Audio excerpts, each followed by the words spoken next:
Hello everyone, in this guide I will show you a very good Vindicator build that will do very decent damage while providing very good sustain. You can use this build for all PvE content like events, metas, getting masteries, achievements, collections, and you can also use it in group content like fractals and strike missions. We can use this build in two ways. The first one is low intensity and beginner friendly that requires only few skills to work, but I will also show you another way to use the build that will make it work even more effectively, but this will require you to switch legends very often. For the gear, we are using a full set of Viper armor with Trapper runes. We are using a full set of Celestial trinkets with Relic of Mirage, and also Celestial mace and axe with Sigil of Torment and Sigil of Malice. And the second weapon will be a staff, which will also be Celestial with Sigil of Leeching and Sigil of Energy. For the food, we will use Koi Cake, and for the utility, we will use Corsair Tuning Crystal. Trapper runes are the best ones to use for this build, but you have to craft them from an armor smith or a leather worker or a tailor that is at least level 400, and you must have the recipe for it unlocked. But if you can't craft the runes, then talk to the dungeon vendor in Lion's Arch, and from here we go to armor, second tab,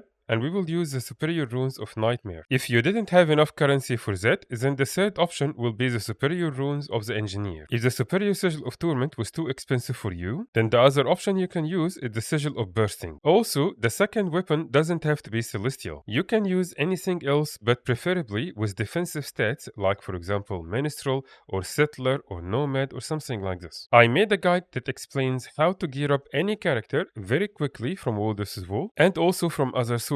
And I have another guide that explains everything in details about relics. You'll find the links for those guides in the description below. For the traits, we're using Corruption 1, 3, 1, Salvation 3, 2, 2, and Vindicator 1, 3, 2. For the legends, we have Legendary Alliance stance and Legendary Demon stance. Corruption trait line is where we get most of our damage. From this trait, our Torment will do 10% more damage, and with this build setup, you will do a lot of Torment. And then we have our condition damage will be increased by 120. The conditions we apply to the enemies will have an increased duration of 15%, but at the same time, the conditions we take from the enemies will have an increased duration by 10%. However, that will not be a big problem as I will show you later. And from here, we have our duration is increased further by 10% for the conditions you see on the screen, which are basically the damaging conditions that we will apply a lot of. And then we have Diabolic Inferno and Invoke Torment. Both will work together very well. The way this will work is when you switch legends, when you are in combat,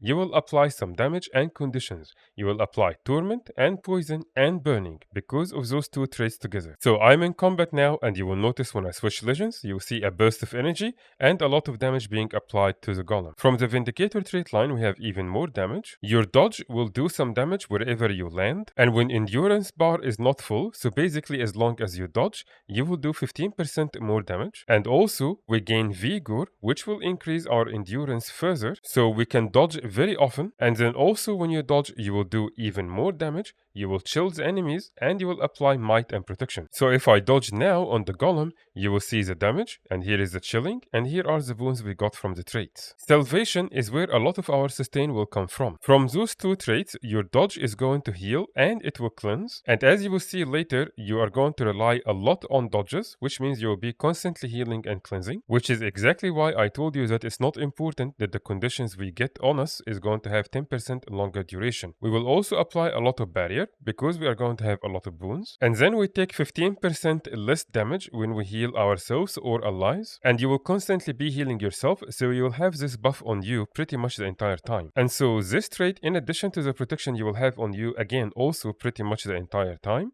you will have a lot of damage reduction and a lot of sustain. The main legend we will use will be the Alliance stance in the offensive one, and as you will see from the Scavenger Burst, you will be constantly applying quickness and fury. So from the Scavenger Burst skill and also from the trace we just mentioned, you will be applying a lot of boons to yourself and allies. I will now show you the easy, low intensity way that you can use this build and it will still work just fine. The main weapon skills we will use will be Mace 2, which will apply a lot of banning in that area, and Mace 5, which will apply a lot of torment and pull enemies towards it. And from the utility skills, we will keep using Scavenger Burst whenever it is off cooldown. Your elite skill will apply a lot of damage, but it's only single target. So save it only for hard mobs like champions and bounties for example. And that's basically it. You are not going to try to switch to your demon unless you find yourself very low in energy. Only then you will will switch to your demon, and then you will use your elite skill, which will constantly apply torment around you even as you move. Use your weapon skills as I mentioned, and then whenever your alliance stance is ready again, switch to it and continue using the build as the way I explained. Dodging will be very important for this build, so you want to do it anytime you feel like you need a little bit of heals or cleanses, or you want to avoid some damage, and even if you didn't, you still want to dodge every few seconds to benefit from all the traits that you will have in the build. So make sure your dodge will be assigned to a hotkey you will be able to use easily, because you will need to dodge very often with this build. But if you want to use this build in a more effective way,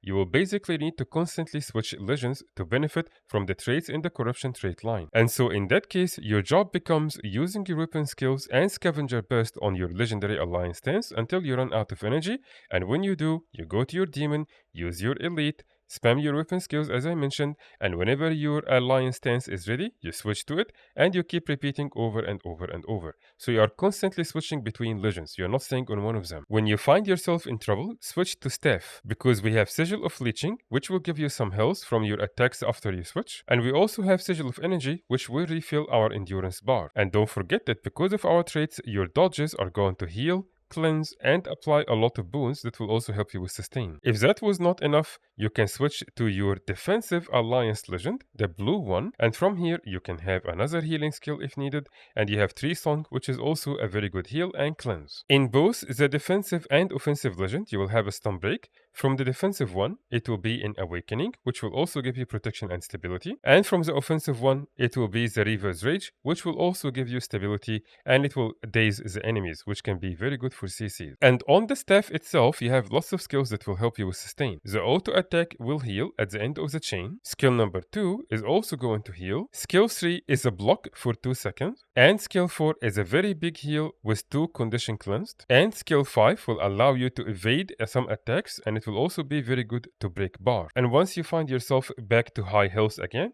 you can switch back to your mace axe and continue doing your damage. Call to Anguish is a very important skill that will do decent damage and chill, but more important, it will pull enemies in radius. So anytime you want to pull mobs to you, whether you are doing solo open world stuff or whether you are doing some fractals for example, this will be a very good skill to use. When you are doing group content like fractals and strikes and assuming your party will have decent heals, you can take out salvation and you can put devastation. In that case it will be 2, 3, 2. And we will also change the Grandmaster trait in Vindicator and make it the top 1. This setup will increase your damage a lot and you will still maintain a decent amount of sustain. I hope you enjoyed this build when you try it as much as I enjoyed making it. And it will be great if you can tell us in the comments below your feedback about the build after you use it. If you have any questions, please let me know and I will get back to you as soon as I can. And if you found this guide helpful, please subscribe to the channel and give this video a like to see more build guides in the future. I will now leave you with some footage for this build in action. Thank you very much for watching and I will see you in the next guide.